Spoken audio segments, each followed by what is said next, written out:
Beaucoup de gens passent leur vie à courir après l'argent sans jamais l'atteindre. Malgré leurs efforts et sacrifices, l'abondance financière reste hors de portée pour beaucoup. La poursuite de l'argent peut souvent mener à un cycle sans fin de travail, acharné sans récompense. Pendant des années, l'insuffisance financière a été perçue comme une fatalité inéluctable. Cette perception d'un destin financier immuable a longtemps persisté. La croyance en un destin financier prédéterminé a maintenu un état de résignation. Le manque de clarté et de foi peut être plus limitant que le manque de ressources financières. La clarté, la foi et un esprit renouvelé sont essentiels pour surmonter les obstacles et atteindre ses objectifs. Un esprit renouvelé permet de percevoir de nouvelles opportunités et d'aborder les défis avec une perspective positive. La pauvreté est intrinsèquement liée à la mentalité et aux perspectives individuelles. L'état d'esprit, et non les circonstances matérielles, définit souvent la perception et l'expérience de la pauvreté. La transformation de la mentalité est une étape essentielle pour surmonter la pauvreté. La transformation intérieure commence par l'acceptation et non par la résistance au monde extérieur. Le véritable changement réside dans la modification de sa propre perception et de son état d'esprit. En transformant son monde intérieur, on modifie sa réaction et son interaction avec le monde extérieur. Le peuple d'Israël a quitté l'Égypte, marquant une libération physique. Cependant, l'entrée en terre promise a pris 40 ans, un voyage mental. L'influence persistante de l'Égypte dans leurs esprits a retardé leur progression spirituelle et géographique. L'introspection révèle souvent un paysage intérieur complexe, façonné par des expériences passées. Le désert, en tant que métaphore, peut symboliser l'aridité émotionnelle ou spirituelle persistante. La persistance de cet état intérieur influence profondément la perception et l'interaction avec le monde extérieur. La croyance en sa propre capacité à atteindre l'abondance influence directement la réalité matérielle. Une conviction limitative agit comme un filtre, restreignant les opportunités perçues et les actions entreprises. La réalité vécue est le reflet direct des croyances intérieures concernant la prospérité et le succès. L'importance ne réside pas uniquement dans les pensées positives, mais aussi dans l'identité personnelle. La foi représente une composante essentielle de la structure cognitive. Les convictions profondes sont des éléments constitutifs de la pensée. Un état de dénuement financier et de trouble intérieur conduit à un point de rupture. L'accumulation de difficultés, illustrée par une facture impayée, intensifie le sentiment de désespoir. Une déclaration de refus, face à une situation de vie insupportable, marque un tournant décisif. La révélation intérieure, perçue comme une conviction profonde et personnelle. L'individu n'est pas destiné à la dépendance matérielle, mais à l'expression d'un potentiel plus vaste. La vocation est de manifester un domaine d'influence et d'impact significatif. L'étude approfondie permet une compréhension éclairée et une base solide pour l'action.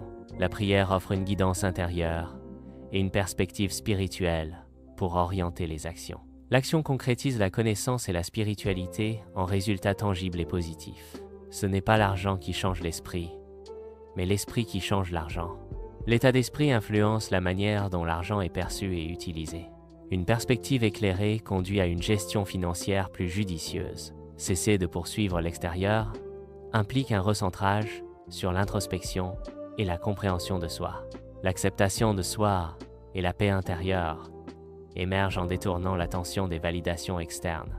La quête du bonheur durable réside dans le développement personnel et l'épanouissement intérieur plutôt que dans les succès matériels. L'alignement intérieur représente l'harmonisation des pensées, des émotions et des actions. Il s'agit d'un état d'équilibre où les valeurs personnelles sont en accord avec le comportement quotidien. Atteindre l'alignement intérieur favorise le bien-être mental et émotionnel, conduisant à une vie plus épanouissante. La communication efficace nécessite une adaptation du langage en fonction de l'auditoire. L'utilisation d'un vocabulaire approprié améliore la clarté et la compréhension du message. La communication non verbale, telle que le ton et le langage corporel, influence la perception du message. La pensée divergente encourage l'exploration de multiples solutions à un problème. Elle favorise la créativité et l'innovation en brisant les schémas de pensée conventionnels. La pensée divergente est essentielle pour résoudre des problèmes complexes et trouver des idées novatrices. La démarche humaine est une séquence complexe de mouvements coordonnés. Divers facteurs, tels que la posture, l'équilibre et la coordination musculaire, influencent la démarche. Les variations de la démarche peuvent indiquer des problèmes de santé ou des adaptations physiologiques. Commencer chaque journée par une affirmation positive renforce un état d'esprit prospère et réceptif. L'affirmation « Je suis béni »,« Je suis prospère » attire l'abondance et la reconnaissance de sa propre valeur.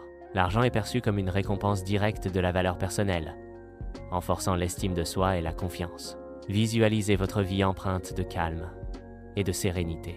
L'harmonie intérieure se reflète dans chaque aspect de votre quotidien.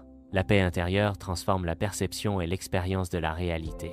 L'acte de servir implique d'aider ou de fournir un service à une autre personne. Servir peut prendre de nombreuses formes, allant de l'aide physique au soutien émotionnel.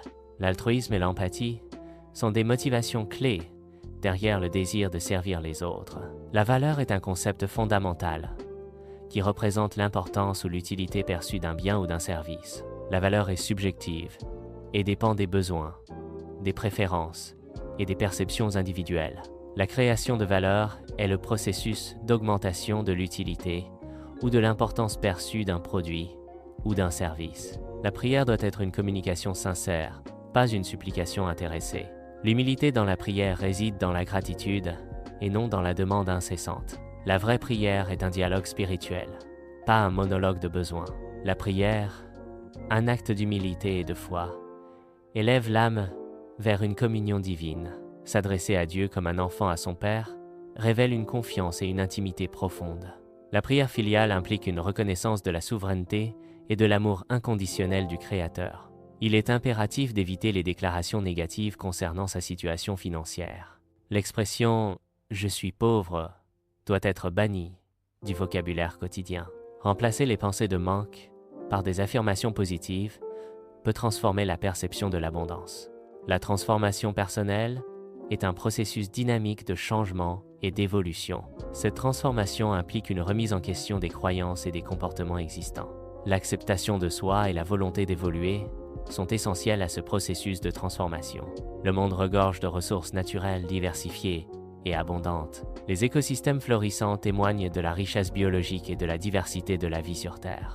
Les avancées technologiques permettent d'exploiter et de transformer ces ressources pour le bénéfice de l'humanité. Le manque de préparation individuelle est une barrière à l'expression authentique de soi.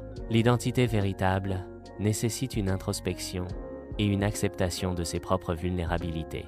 La société peut imposer des normes qui découragent l'émergence d'une identité authentique. La foi est la graine, la prospérité est la récolte.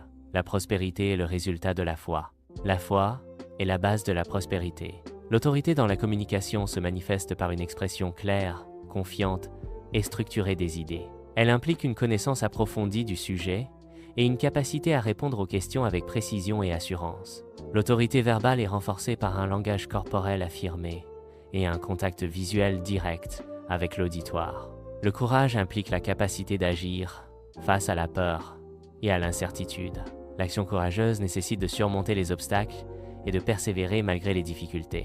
Agir avec courage conduit à la croissance personnelle et à l'atteinte des objectifs. La conviction profonde que l'on est destiné à accomplir de grandes choses peut servir de moteur. Cette croyance agit comme un catalyseur, incitant à la poursuite d'objectifs ambitieux et à la réalisation de son plein potentiel.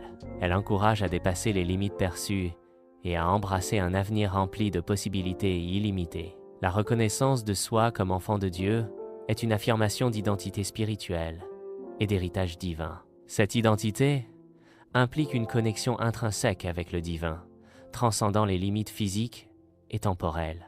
L'enfant de Dieu incarne des qualités telles que l'amour, la compassion et la sagesse, reflétant la nature divine. La rareté est un concept économique qui postule que les ressources sont limitées par rapport aux besoins illimités. Cette condition fondamentale crée une nécessité de faire des choix et d'allouer les ressources de manière efficace. Rejeter la rareté implique une remise en question de cette prémisse de limitation et une recherche d'abondance. La richesse, lorsqu'elle est bien gérée, peut être un outil puissant au service de l'épanouissement personnel. L'utilisation judicieuse des ressources financières permet d'investir dans l'éducation, la santé et le bien-être général. La richesse peut également être orientée vers des actions philanthropiques, contribuant ainsi au bien-être de la communauté et à des causes nobles. L'argent arrive paisiblement, guidé par un but divin. Cet afflux financier est destiné à glorifier Dieu à travers des actions positives. La prospérité matérielle est un moyen d'accomplir une mission spirituelle. La promesse de ne plus jamais manquer d'argent symbolise un tournant décisif dans la vie. Cette résolution marque l'ambition d'atteindre la sécurité financière et l'indépendance économique. L'engagement envers cette déclaration implique une transformation personnelle et une nouvelle approche de la gestion financière. L'esprit de pauvreté se manifeste par une peur omniprésente du manque. Une conviction centrale de l'esprit de pauvreté est que les ressources sont perçues comme limitées et rares. L'esprit de pauvreté conduit à se concentrer sur ce qui manque plutôt que sur ce qui est disponible. L'esprit d'abondance est la conviction qu'il existe suffisamment de ressources pour tous. Il implique la capacité de percevoir les opportunités qui se présentent. L'esprit d'abondance se manifeste par la gratitude pour ce qui est déjà présent. L'anxiété financière se manifeste par une inquiétude constante concernant le paiement des factures. Cette peur conduit à éviter les dépenses, même nécessaires, par crainte de l'avenir. La visualisation du manque crée un cercle vicieux d'appréhension et de restriction. L'abondance financière implique la capacité de subvenir à ses besoins et à ceux de sa famille. La sécurité financière offre la liberté de poursuivre ses passions et ses intérêts personnels. Visualiser l'abondance renforce la motivation et la confiance en sa capacité à atteindre ses objectifs financiers. Un état d'esprit de pauvreté se manifeste par des déclarations telles que « Je ne peux pas me le permettre ». Les phrases « Je n'ai jamais assez d'argent » sont indicatives d'une mentalité axée sur la pénurie. L'expression « C'est trop cher » reflète une perception de limitation financière et de manque d'opportunités. Un état d'esprit d'abondance se manifeste par une croyance en des opportunités illimitées et des ressources suffisantes. L'expression « je trouverai un moyen » incarne la détermination et la confiance dans la capacité de surmonter les défis. La gratitude pour ce que l'on possède attire davantage de positivité et d'opportunités dans la vie. L'action avec un esprit de pauvreté se manifeste par l'évitement des risques, limitant les opportunités de croissance. Se contenter de ce qui est sûr et connu entrave le développement personnel et professionnel. Le manque d'investissement dans son propre développement perpétue un cycle de limitation et de stagnation. L'action avec un esprit d'abondance implique de prendre des risques calculés. Investir dans son éducation et ses compétences est une composante essentielle de cet état d'esprit. La recherche active d'opportunités de croissance est également cruciale. La foi en un pouvoir supérieur renforce l'esprit d'abondance. Cette foi procure un sentiment de sécurité et de confiance. L'univers peut également servir de source de foi, renforçant ce sentiment. Servir les autres et apporter de la valeur au monde peut initier un cycle vertueux d'abondance. L'aide désintéressée attire des opportunités et des bénédictions, créant ainsi un cercle positif. L'altruisme engendre un flux continu d'avantages mutuels et de prospérité partagée. Exprimer sa gratitude déplace l'attention du manque vers l'abondance. Ce changement de perspective attire davantage de positivité dans la vie. La gratitude agit comme un aimant pour les expériences positives. La répétition d'affirmations positives peut aider à reprogrammer l'esprit subconscient. Les affirmations répétées renforcent les croyances en l'abondance et les perspectives positives. L'impact des affirmations réside dans leur capacité à modifier les schémas de pensée et les attitudes. Transformer son esprit de la pauvreté à l'abondance est un processus continu. Ce processus nécessite un engagement envers le changement, symbolisant la détermination et la persévérance. La foi et l'action sont essentielles pour maintenir cette transformation et cultiver une mentalité d'abondance durable.